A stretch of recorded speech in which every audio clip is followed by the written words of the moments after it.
Hello বন্ধুরা, আসসালামু আলাইকুম। সবাই কেমন আছেন? আজকে তৈরি করে দেখাবো তালের বড়া। এখানে আমি একটি তালের বড়া বানাবো। তালটাকে আমি ভালোভাবে ধুয়ে নিয়েছি। এবার চিলে রস বের করে নেব। রস বের করা হয়ে গেছে। এখানে প্রায় 2 কাপ রস হয়েছে।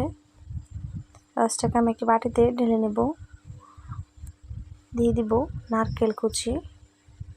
আপনারা চাইলে নারকেল কোড়ানো দিতে পারেন। দিয়ে দিব লবণ, চিনি, 2 কাপ আটা। চাইলে ময়দা কিংবা চালের গুঁড়া দিয়েও তৈরি করতে পারেন। এবার সবগুলি উপকরণ ভালোভাবে মেখে নেব।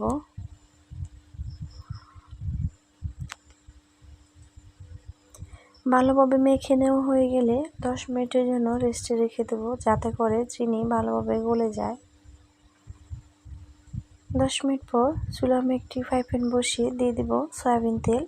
তেলটা হালকা গরম হয়ে আসলে দিয়ে দিব বড়া। বন্ধুরা, আমার ভিডিওটি যদি ভালো লেগে থাকে প্লিজ লাইক দিবেন, কমেন্ট করবেন, শেয়ার করবেন।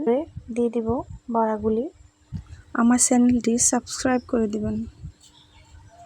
এক পিঠ হালকা ভাজা হয়ে গেলে আরেক পিঠ উল্টে দিব, যাতে করে ভিতর থেকে ভালোভাবে সিদ্ধ হয়।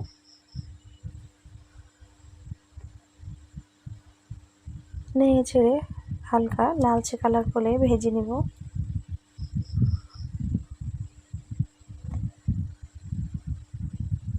লালচে কালার করে ভেজে নেওয়া হয়ে গেছে। এবার তুলে নিব।